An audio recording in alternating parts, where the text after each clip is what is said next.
Alors, pour le petit a qui était fait, c'est réglé. Le petit b, trace de AB égale trace de B fois A.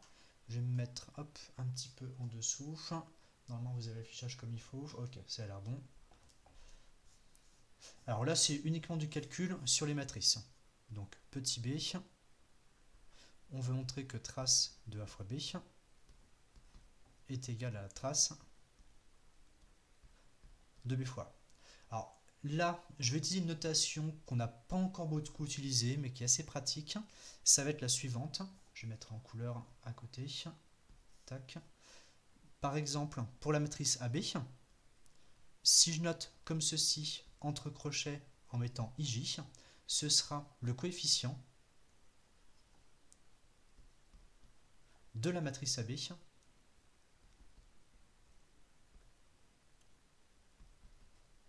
d'indice IJ.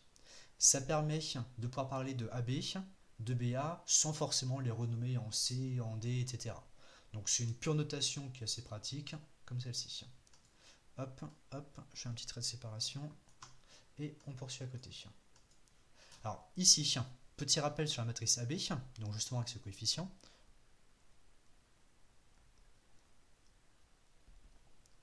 Si on considère le coefficient de la matrice AB d'indice IJ, il est égal, donc on a vu la formule en cours, à la somme pour k allant de 1 jusqu'à...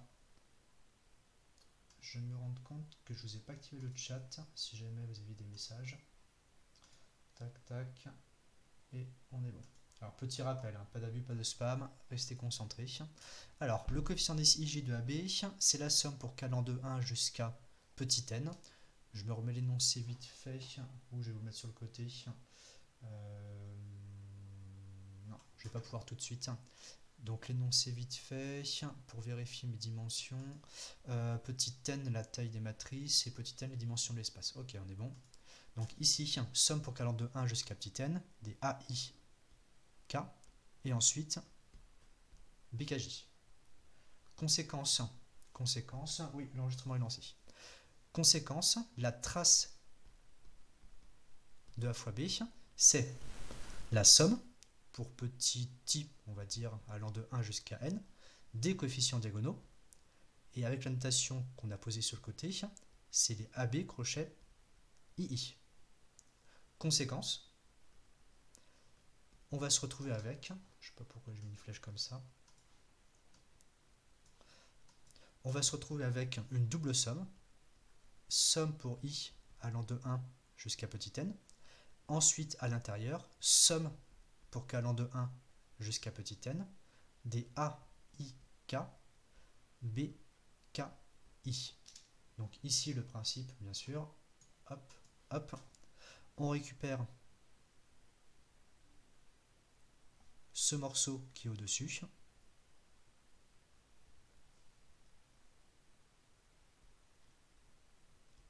avec petit j égale petit i. Est-ce que jusqu'ici on est bon?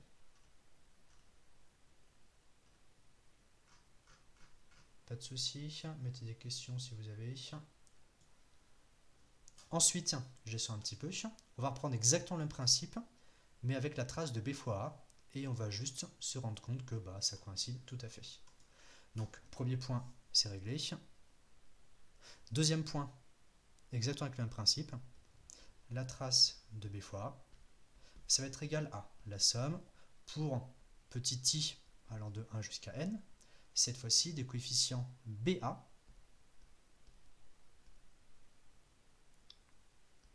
d'indice II.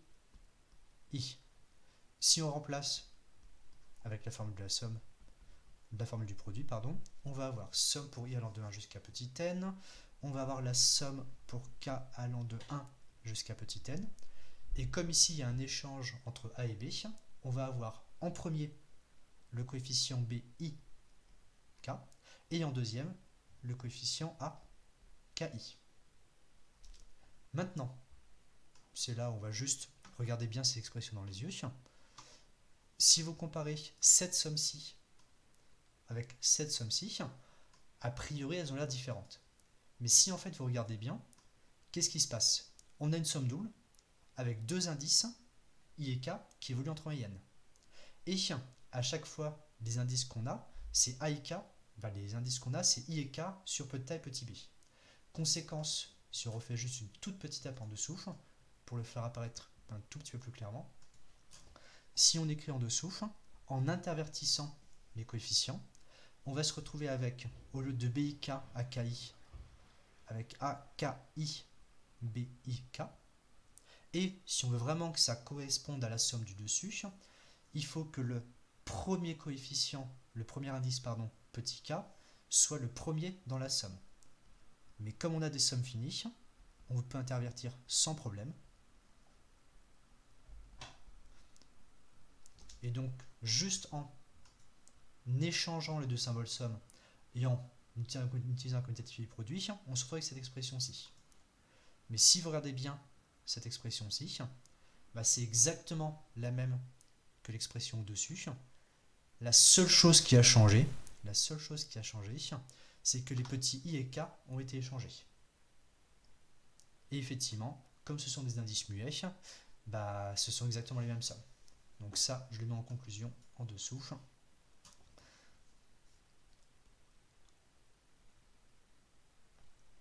Somme avec un S, ça ira mieux, égale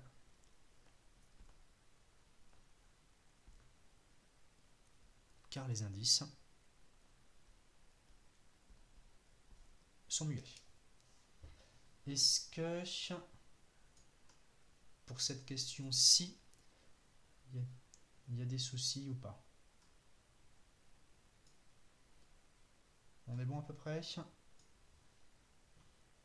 Alors, si c'est bon, je vais enchaîner un petit peu avec le petit c. Alors normalement, je peux vous laisser afficher, voilà, le deuxième calcul. De toute façon, ne vous inquiétez pas, comme d'habitude, vous aurez tous les PDF qui seront dispo sur le Classroom. Ensuite, petit b. Je repasse en couleur normale. Petit c, pardon, excusez-moi. Cette fois-ci, alors je vous remets juste énoncé 2 secondes. Je reviens juste après à la correction. Alors, on a U, un fils de Kn. La trace de U, c'est la trace de la matrice grand A, on va appeler comme ça, de petit u dans la base B. Hop, je repasse ici.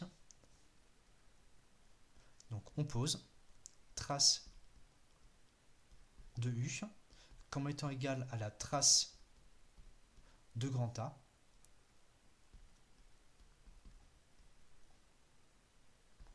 où grand A, c'est la matrice de U dans la base B.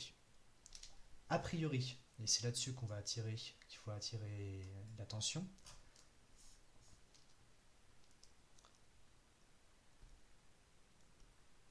attendez, hop.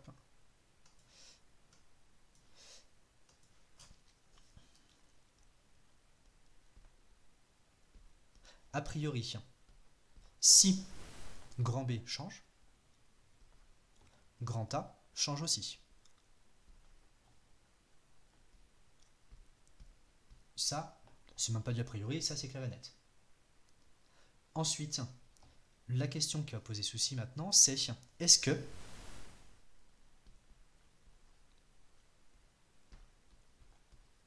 trace de A change aussi? Donc la problématique de la question, c'est exactement celle-ci. Donc là, c'est juste du petit complément pour que vous vous posiez une question. Si on descend un petit peu, c'est ce qu'on va démontrer. Ah, ça, c'est ce que j'ai préparé pour après. Je le descends un petit peu. Hop. Normalement, ça devrait tenir ici. Maintenant, tout simplement, si au lieu d'avoir une base B, on a une base B'. Au lieu d'une matrice A, on aura une matrice A'. Si on pose des matrices de changement de base, avec les matrices de passage, avec la formule de changement de base, on peut passer de grand A à prime très facilement. Plus explicitement, hop, c'est juste un petit calcul. On note B', une autre base.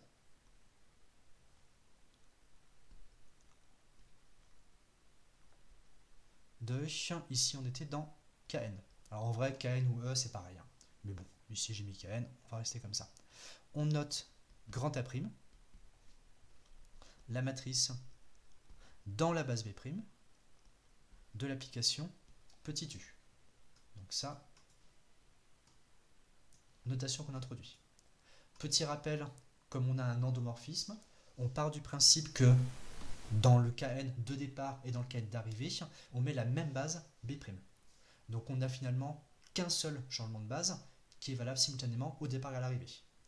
Si on pose ensuite, tac, tac, je change de couleur, P, la matrice de passage. Alors, pour une notation, petit rappel,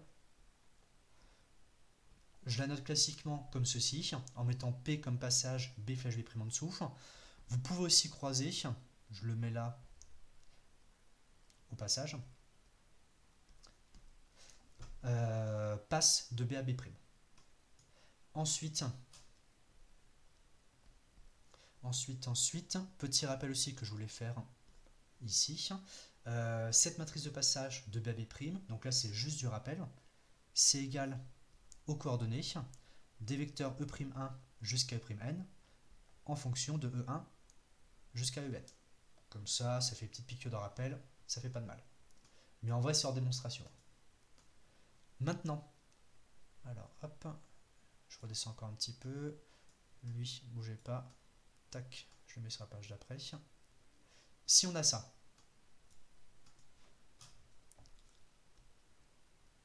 alors pour l'instant, on a le droit, oui on a le droit.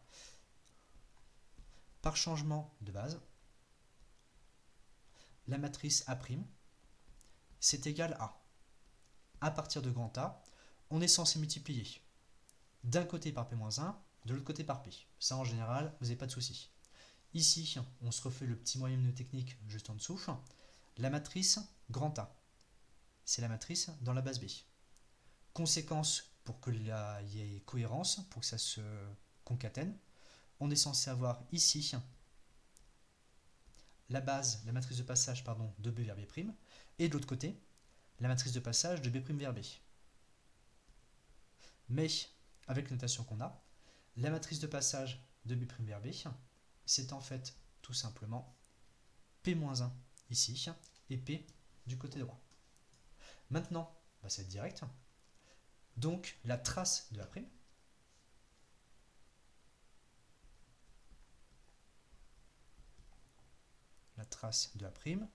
c'est la trace de P-1 fois A fois P. Est-ce que jusqu'ici, il y a des questions? Alors,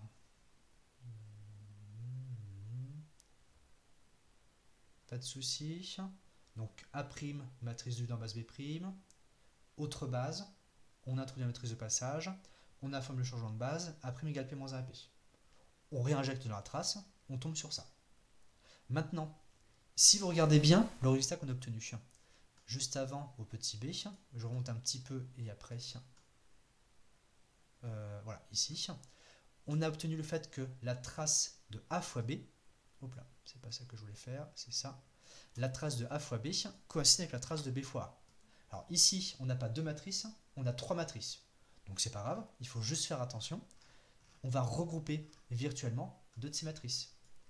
Plus précisément, si je rajoute hop, symboliquement des parenthèses, on a une première matrice et une deuxième matrice. Conséquence, avec le petit b, on va se retrouver à dire que c'est la trace de AP fois P-1.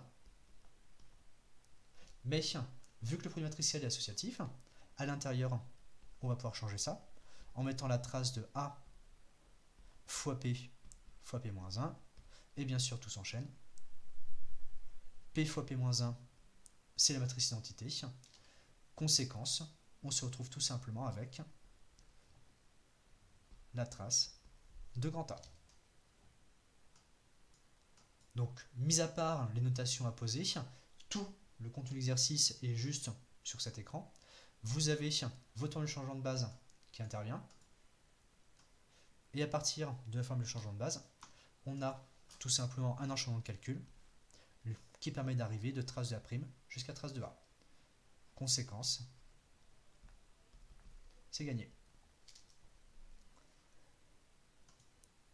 Est-ce que c'est à peu près bon? Alors, ce que je comprends pas, c'est que P, elle passe de B à B', elle s'exprime dans B. Alors ça, petit rappel, je le refais un coup, mais après, il faudra juste vous mettre le truc en tête. Il y a un piège, effectivement, c'est comme ça. Ce qu'on appelle la matrice de passage de B à B', ce sont les vecteurs de B' en fonction de la base B. En fait, tout simplement, enfin, à un moment donné, on a dû faire un choix. Et il y a une personne à un moment donné, la première personne, ou plus ou moins qui a mis en place le truc, elle a dit bon bah moi je vais choisir de prendre les nouveaux vecteurs E' jusqu'à F'N et les exprimer en fonction de E1 jusqu'à En. Et avec cette convention, il a mis en place toutes ces formules, enfin il a mis les formules ont été mises en place, bien sûr, par plusieurs mathématiciens, etc., au fur et à mesure des époques. Et vu que ce choix a été fait comme ça, on le respecte. Concrètement, pour vous, il faut vous dire, oui, il y a un piège de notation. La matrice de passage de B à B', c'est les vecteurs de B' en fonction des vecteurs de B. C'est tout. S'il n'y a pas d'autres questions, on va pouvoir enchaîner avec l'exercice 5. Là, on a 20 minutes à peu près, donc c'est pile poil ce que je voulais.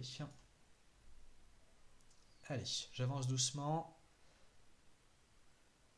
Alors, sur l'exercice 5, alors hop, je laisse un petit peu à la fin du calcul. Le principe. Alors, je remets juste l'énoncé. Désolé, on va devoir passer vite fait d'écran. Alors, l'exercice 5, où est-ce qu'il était? Plusieurs choses. Cet exercice 5, on avait, c'était un peu un exercice très similaire qu'on avait fait juste au-dessus, 3 fonctions. On considère l'espace grand F engendré par ces 3 fonctions. Première question, ultra bateau, mais il faut quand même bien la faire. Montrer que la dimension de grand F est égale à 3. Ensuite, deuxième question, pareil, qui au fur et à mesure maintenant est censée être relativement bateau, mais il faut quand même bien la faire. Montrer que l'application dérivée, ici c'est pas trop méchant, est un dwarfisme de grand F. Ensuite, la matrice de grand A de delta d'un base F1, F2, F3. On s'attend bien sûr à avoir une matrice assez simple, mais attention, si vous regardez bien la question petit d, la matrice grand A, elle n'est pas non plus juste diagonale. Il y a un truc qui va se passer avec une histoire de matrice grand N. Et ensuite, application, en étant passé par la matrice grand A, on va se retrouver avec le calcul de la puissance n et on va pouvoir en déduire une dérivée énième.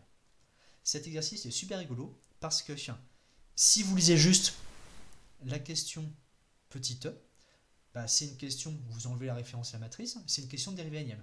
Donc on pourrait tout à fait la faire complètement indépendamment avec une formule limite sur un truc du genre. Mais ici, on va trouver un moyen avec les calculs de puissance de matrice pour s'en sortir. Alors, je reprends la partie correction avec ce qu'on m'a envoyé. Alors là, il y a une petite faute de frappe, c'est pas l'exercice 5, c'est pas l'exercice 8, c'est l'exercice 5. Hop.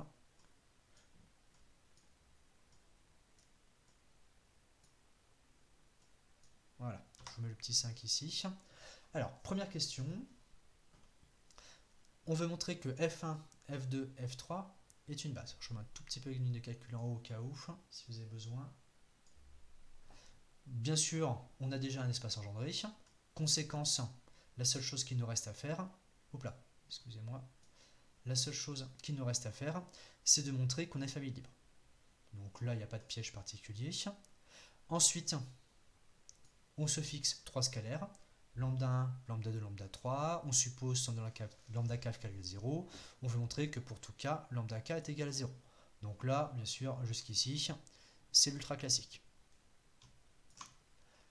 On se retrouve à avoir ceci.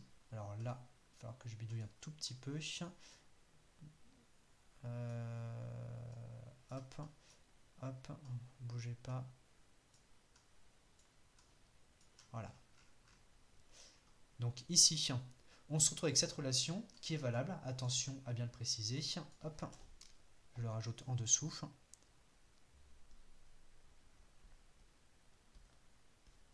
Pour tout x dans grand R. Rappelez-vous bien, ce genre de relation, c'est là pour tout x dans grand R. Ici, alors là, la personne qui avait envoyé l'exercice a été passée par un petit peu qu'on l'a fait déjà quelques fois. On a évalué en 0, on fait une dérivée, etc. Bon, ça marche très bien, il n'y a aucun problème. Là, je veux juste faire voir que sur cet exemple précis, ben, on pourrait faire un tout petit peu différemment. Donc, tac, j'avance un petit peu. C'est-à-dire, pour tout x dans grand R, et si on fait une légère factorisation, on va se retrouver avec lambda 1 plus lambda 2 fois x plus lambda 3 fois x carré, le tout fois exponentielle x égale 0. Mais bah, bien sûr, le exponentielle x, c'est quelque chose qui est gentiment non nul. Conséquence, on va se retrouver avec, directement par équivalence,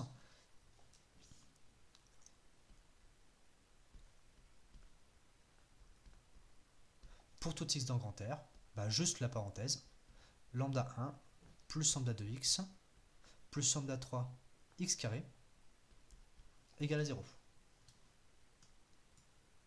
Et là, bah, c'est là justement où vous allez me donner le mot magique.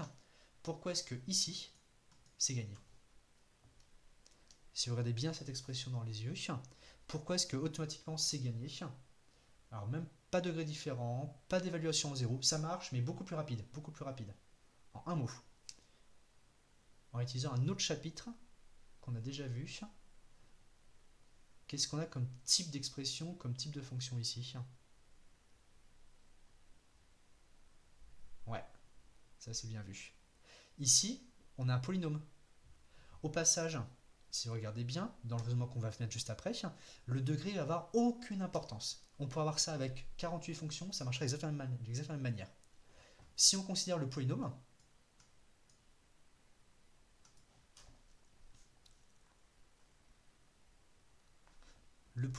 lambda 1 plus lambda 2 fois grand x plus lambda 3 fois x carré, il admet donc tous les petits x réels comme racines. Conséquence, il admet donc une infinité de racines. Infinité de racines. Et ben voilà, ça c'est gagné. Si on a un polynôme qui admet une infinité de racines, c'est le polynôme nul. Et si le polynôme est nul, bah c'est-à-dire que tous les coefficients sont nuls. Donc ici, à repérer, ce truc-là, c'est vachement pratique ici. C'est une petite feinte, hein, mais elle marche super bien. Conclusion. Alors ce polynôme, on va l'appeler grand P, il n'y a pas de grand P. P est le polynôme nul, c'est-à-dire que tous ces coefficients sont nuls. Lambda 1 égale lambda 2 égale lambda 3 égale 0. Et donc, petite remarque, on se met au passage. Hop, ici. Hop, ça.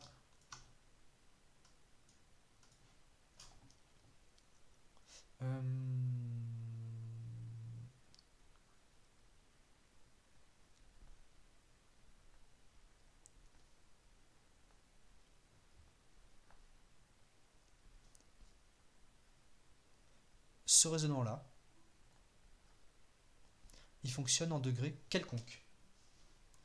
Pourquoi il met une infinité de racines? Bah tout simplement, ça, ce que je vous entoure ici, bah, c'est la définition, vraiment la définition pure et dure, de petit x racine de polynôme P. Si je vous écris ça juste à côté, hop, hop, je vais le faire apparaître un tout petit peu à côté, ici, ce truc là. Alors ça va être un tout petit peu surchargé, mais j'espère que ça ira. Ce qu'on vient d'écrire ici, ce qu'on a supposé, c'est P de petit x égale à 0. Conséquence, tous les petits x réels vérifient petit x égale 0, c'est-à-dire, définition, tous les petits x sont des racines de P. Donc là, c'est un exemple le plus simple, tous les nombres, sans exception, sont racines. Alors, même en dimension infinie. Alors attention, quand on parle de famille libre, c'est que pour des familles finies. Donc il peut y avoir 48 polynômes, 50 millions de polynômes, ça c'est pas grave, mais il n'y a pas de nombre infini de polynômes. On ne fait pas ça. Alors, s'il y a des questions là-dessus, je vous laisse me les donner.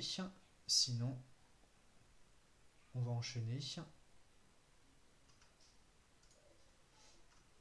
C'est le pour tout qui fait tout, effectivement. Effectivement. Alors, petite remarque, des fois il y a des feintes. Imaginez, imaginez juste, je le dis juste à l'oral, imaginez qu'à la place du petit x, on ait des cosinus. Ça veut dire qu'on aurait lambda 2 fois cosinus x plus lambda 3 fois cosinus carré x. Bah, on aurait exactement le même raisonnement avec comme racine non pas les petits x, mais les cosinus x. Mais comme cosinus, ça décrit tous les nombres entre moins 1 et 1, on aurait une infinité de racines et on pourrait faire exactement le même principe. Donc ici, c'est effectivement le pour tout qui joue un rôle, mais c'est surtout l'infinité des racines. Quelle que soit leur écriture, ça fonctionne. Alors, s'il n'y a pas d'autres questions, on va avancer doucement. Donc le petit a, c'est réglé. Alors, je vais devoir sauter. Ouais, je vais devoir sauter à la page d'après. Donc, je vous laisse 5 secondes pour reprendre ça.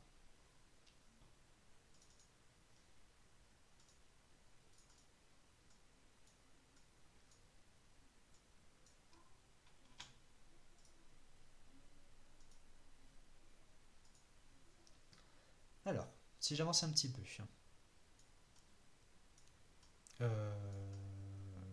Non, j'ai un petit peu trop avancé. Excusez-moi. Non, suffisamment, c'est bon. J'ai encore une chose à mettre. Hop, avant de reprendre le fil de la correction. Alors, ça, c'était pour le petit a. Ensuite, alors conclusion, bien sûr. La famille. Pourquoi est-ce qu'il manque un morceau? Il y a qu'un truc louche. Non, c'est bon? J'avais mis que ça? Ah, j'ai dû oublier de copier un morceau. C'est pas grave, je vais l'écrire à la main. Alors, conclusion. F1, F2, F3 est libre. Donc, base. Donc, dimension de grand F, je crois que c'était comme ça qu'il s'appelait, est égal à 3. Ça, c'est réglé. Ensuite, petit b. Je vérifie juste ma numérotation. Alors ça, c'est bon. L'aspect endomorphisme, et notamment la matrice. Alors pour le petit b, on va pas trop s'éterniser. Pour l'aspect endomorphisme, première chose, delta est linéaire. Bah, encore une fois, c'est la dérivation. Petit rappel, c'est un truc de cours. On a vu dans le cours sur la dérivation que la dérivation était linéaire, donc bah là on peut l'utiliser directement. Ensuite, je refais le petit truc vite fait. Alors delta de f1, c'est f1' et f1' avec les expressions qu'on a, c'est tiens, je vais tricher en regardant sa matrice en dessous. C'est f1.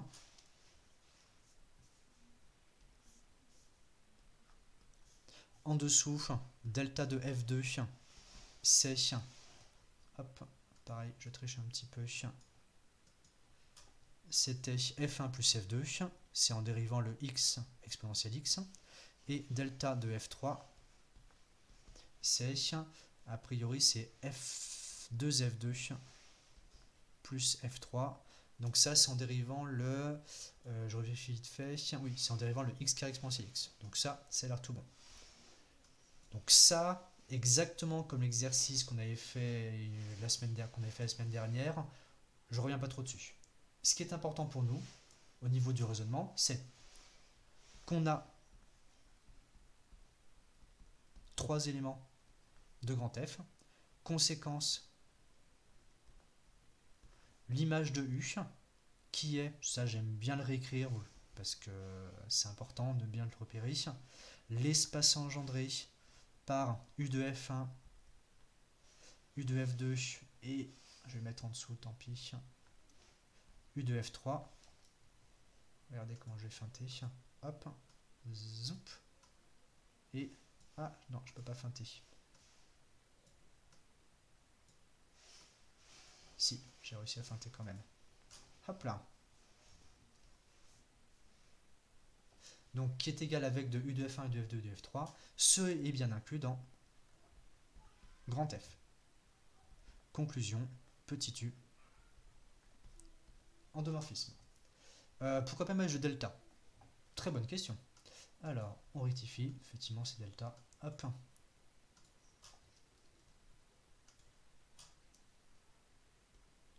Et du coup, c'est delta partout, c'est ça en dessous.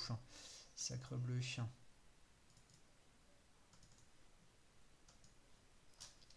Donc ici, delta, delta, delta. Et conclusion, hop, merci pour la rectification. Delta est un automorphisme. On peut dire que c'est un automorphisme là. Alors attention au ça, on n'y est pas loin, on n'en est pas loin. Mais pour l'instant, on a seulement image de delta inclus dans grand F. Donc, on peut dire que c'est à valeur dans grand F, donc que c'est un endomorphisme. Si on voulait conclure sur l'aspect automorphisme, il faudrait déjà que ce soit surjectif, et donc justifier que l'image de delta est égale à grand F.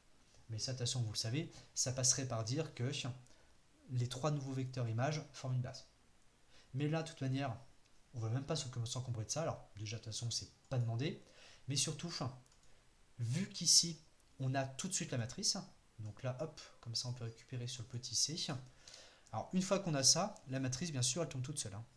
On a donc la matrice de delta, qui est égale à cette matrice-ci, avec D1 sur la diagonale et 1 et 2 au-dessus. Et ici, si vous le souhaitez,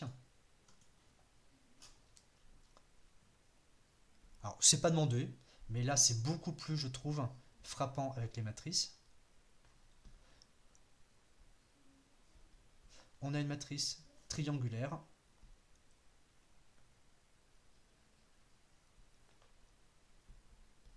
à coefficients diagonaux non nuls. Donc ça, c'est un petit bonus. Donc, grand A inversible.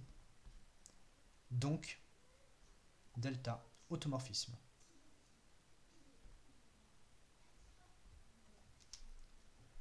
Donc là, typiquement, si vous avez cette question, hop, une phrase comme ça, et c'est plié.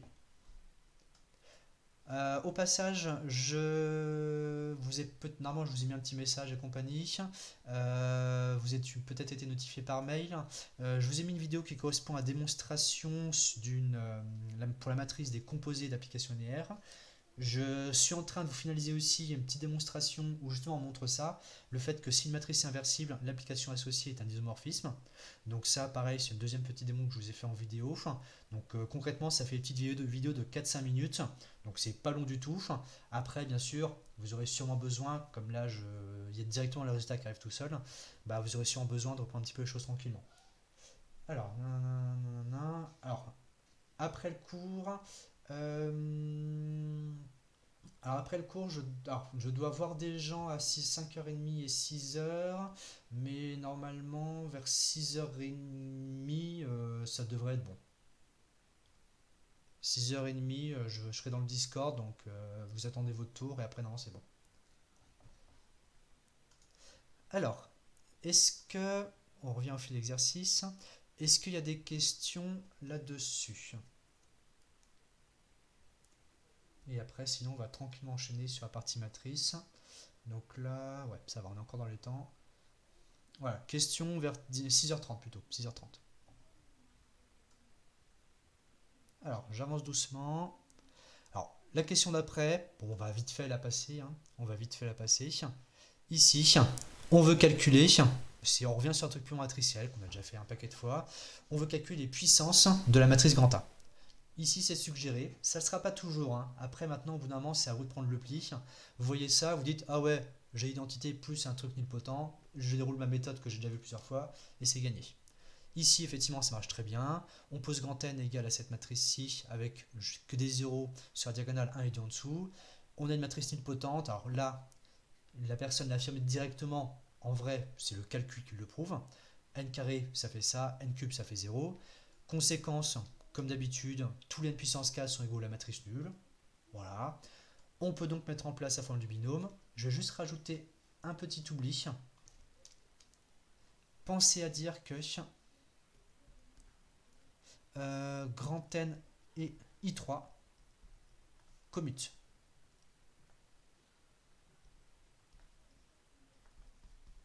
ça, alors, comme d'habitude, ça c'est le genre de truc, en fait, si vous l'oubliez, bah, ce ne sera pas dramatique lorsque ça marche. Mais si vous êtes tombé dans le piège et que pas de bol, les matrices ne commutaient pas, vous serez parti sur une petite demi-page de calcul. Là, c'est 5-6 lignes, mais bon, ça peut être des fois pire. Complètement faux. Donc faites attention à vos hypothèses. C'est à ça que servent les hypothèses dans tous les théorèmes, dans toutes les formules. Ici, le principe, je le remets vite fait sur le côté, comme ça au passage. La relation de Chasles, pour couper la somme en deux, pour faire apparaître la somme qui commence à 3. Ça signifie ici, alors la personne l'a mis après, mais je le rajoute là. À partir du moment où on décompose en faisant apparaître la somme pour K allant de 0 jusqu'à 2, ça veut dire qu'on présuppose qu'un est plus grand que 2. Relation de Chasles. Ensuite, on simplifie et on tombe. Alors là, j'ai regardé vite fait, mais ça avait une bonne tête. I3 plus petit n fois grand n, ça c'est bon. N-1 sur 2 fois n carré, on est bon. Et on tombe donc sur cette expression qu'on va vérifier vite fait. Sur la diagonale, il n'y a que identique qui intervient. Au-dessus, la diagonale, c'est n et 2, c'est 1 et 2, et c'est tout. Et au-dessus, tout en haut à droite, il y a un fois 2, parfait. Donc, il n'y a pas de souci sur ce calcul. On aurait fait comment si elle ne commutait pas?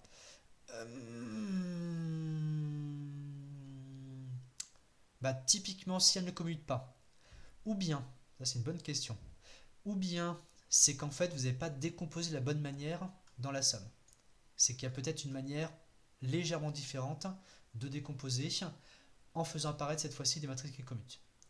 Ou bien, c'est qu'en fait, il faut fonctionner complètement différemment. Peut-être que c'est pas du binôme, peut-être que c'est avec des conjectures puis récurrences ou encore autre chose.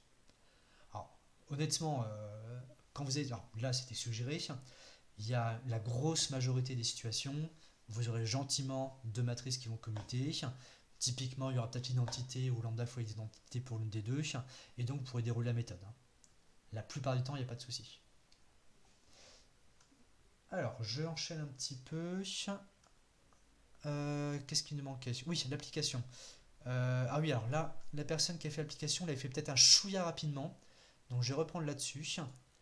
Alors, je vais mettre ici. Alors, pour l'application, je remets l'énoncé vite fait. On a cette fonction-ci. On a petit f qui a x associé 1 plus x carré fois exponentielle x. Et on veut calculer sa dérivée énième. Alors bien sûr, on pourrait faire complètement indépendant de l'exercice. Mais le but du jeu ici, c'est d'utiliser les coordonnées. On va encore faire notre petite traduction en jonglant sur les deux mondes. Il y a le monde des vecteurs. Ici, c'est un monde des vecteurs, ce sont des fonctions. Et il y a un monde de coordonnées. Dans la base B qu'on a fixée. Ici, je descends un tout petit peu. Tant pis pour la matrice, mais bon, vous pouvez la reprendre. Normalement, c'est pas ça qui pose le plus de soucis dans l'exercice. En revanche, concentrez-vous bien sur ce qu'on va raconter là. Alors, je mets de manière imagée mes deux mondes. Monde, hop, au singulier, ça ira très bien.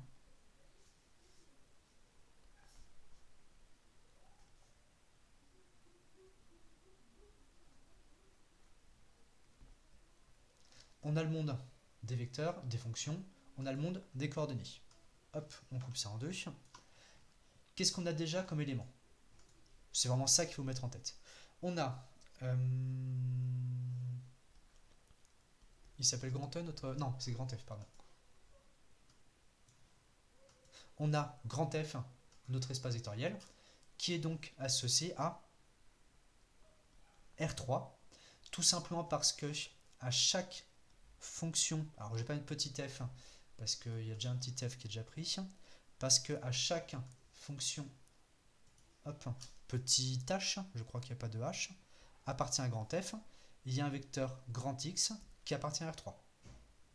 Par exemple, si on prend notre fonction f de x égale 1 plus x carré fois exponentielle x, elle se décompose petit f comme f1 plus f2 plus f3. Autrement dit, si on fait apparaître virtuellement les coordonnées, on a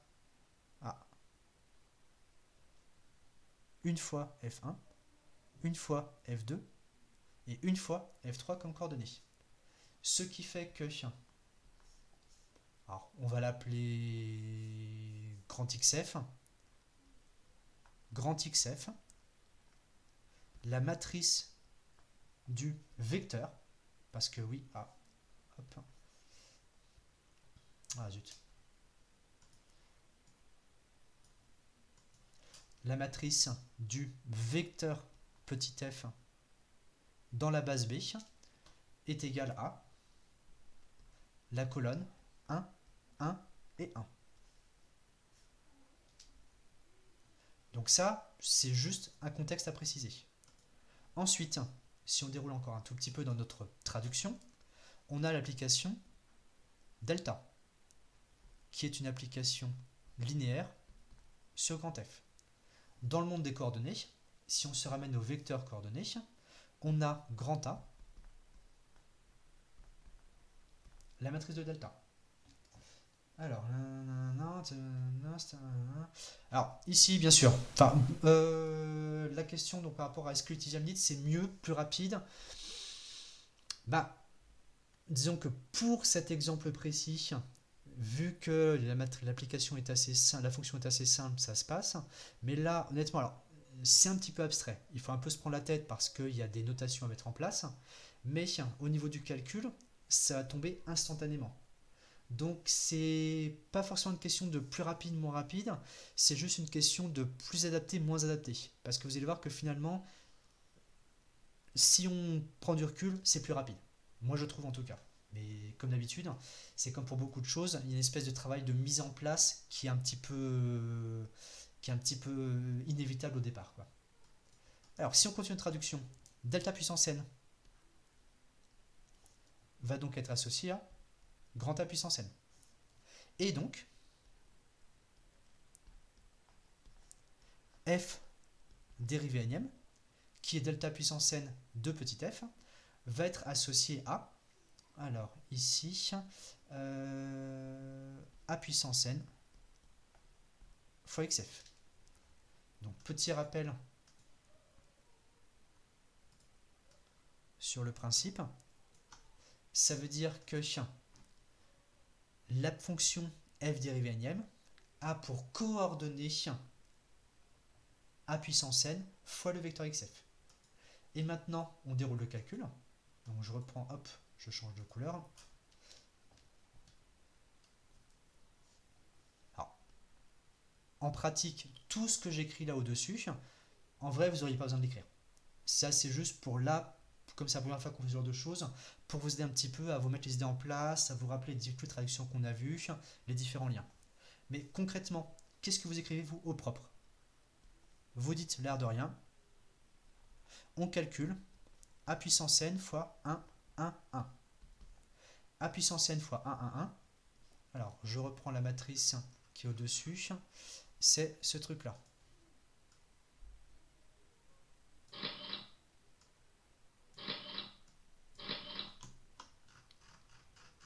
Hop, je la mets dans un petit coin juste pour la voir. Donc, a puissance n fois 1, 1, 1. On se retrouve à faire 1 plus n plus nn-1. En dessous, 1 plus 2n. Et en dessous, 1. Et bien les calculs, c'est fini. Ça, ce calcul-là, avec le travail qu'on a fait sur les applications linéaires, les matrices, ça remplace tout le calcul que vous auriez à faire avec la Leibniz. Tout simplement parce que maintenant, donc f dérivé n, qui est delta puissance n de f, se retrouve à être égal. Qu'est-ce qu'on fait? Alors pourquoi 1, 1? Très bonne question. Je reprends mon petit code couleur qui est ici. Donc là,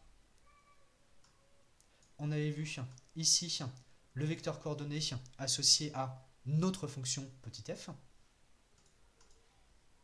On avait vu, c'est instantané, en découpant les coordonnées c'est 1, 1, on les reporte ici.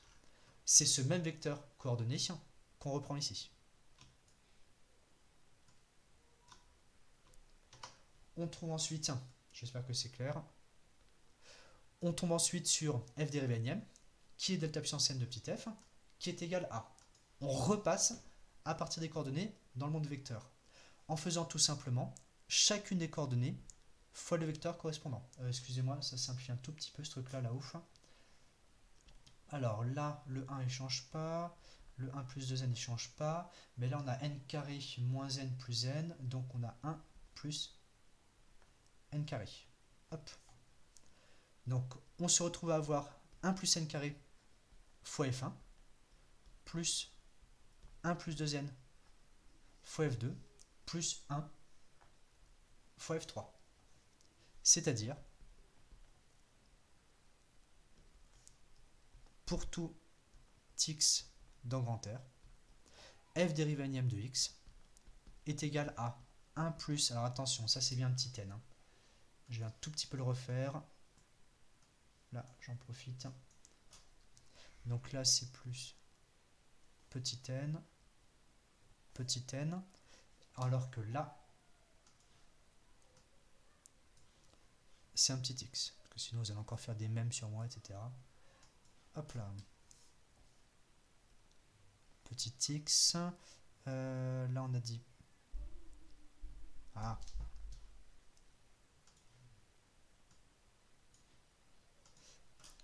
là on a dit petit n, là petit x, et donc là 1 plus n carré fois f1 de x qui était exponentielle x, si je me rappelle bien, je vérifie vite fait, non c'est pas là, c'est dans l'énoncé, donc c'est le poly d'après, d'à côté, exponentielle, x carré exponentielle, ouais c'est ça, plus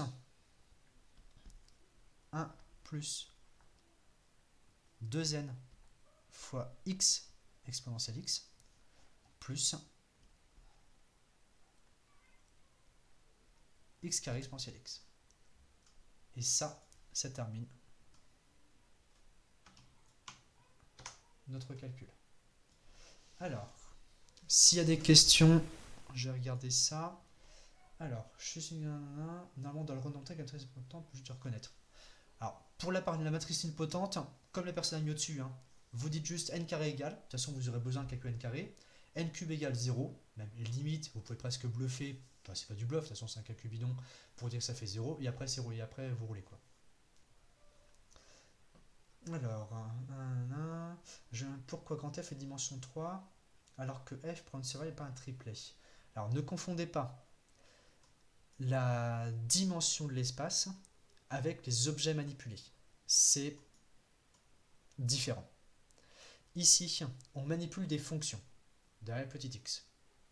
En revanche, et c'est ce qu'on a démontré à la question petit a, tous les éléments, toutes les fonctions qui sont dans grand F, elles s'expriment comme combinaison linéaire de trois fonctions précises, f1, f2, f3. Donc, on a bien un espace de fonctions de dimension 3. Petit f, tout à l'heure dans grand R, non. Pourquoi on peut utiliser un vecteur de R3? Donc, même réponse. Même réponse. C'est juste, il ne faut pas confondre. On n'est pas en train de dire que... Attention, hein. On est juste en train de dire que si je rajoute une phrase au bon endroit, ça, par exemple, le grand XF,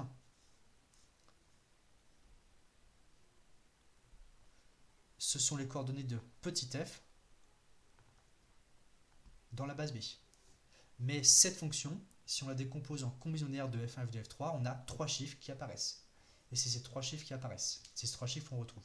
Pareil en dessous, on obtient 3 nombres. Et c'est ces 3 nombres qu'on va, si je remets des petites flèches, zoup, zoup, zoup, c'est ces 3 nombres qu'on va reporter devant f1, f2, f3 en mettant bien, attention j'insiste, ce sont des combinaisons linéaires.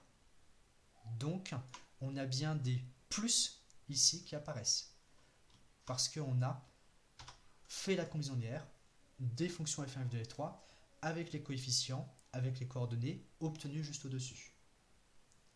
La dimension n'a aucun lien avec le nombre de variables que prend la fonction tête ensemble. Rien à voir. De toute façon, pour nous, en fait, alors, je sais qu'en physique, etc., vous avez croisé des fonctions à 2, 3 variables, j'imagine.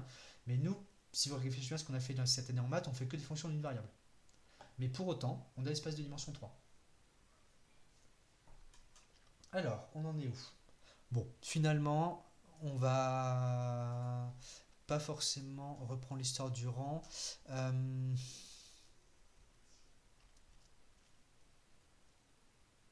Ouais, c'est pas grave. Est-ce qu'il y a des questions là-dessus? On va avoir que 4-5 minutes pour le rang, c'est pas grave.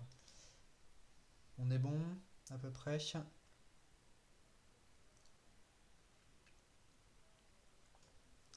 Alors, je vous remettrai le PDF, vous inquiétez pas, à disposition, hein. Ensuite, ensuite. Alors, il nous reste 4-5 minutes. Enfin, remarque, il y a zéro démonstration, hein. C'est juste une compilation. Donc, si ça se trouve, on peut en fait à peu près voir tout l'ensemble. Alors, le but ici, de ce grand 4 sur le chapitre, sur les matrices d'application linéaire, c'est de refaire un petit retour sur le rang. Concrètement, ça va être que des rappels de choses qu'on a vues dans plein de chapitres précédents. Parce que le rang, si vous vous rappelez bien, on l'a vu dans plein de situations. On l'a vu dans les matrices, on l'a vu dans les vecteurs, on l'a vu dans les applications linéaires, et avec à chaque fois des notions qui devaient se concorder. Ici, le rang d'une matrice. On l'avait vu à l'époque comme le nombre de pivots de la matrice échelonnée. Ici, on va faire une définition a priori différente au départ, mais qui en fait va retomber sur nos pieds. Plus précisément,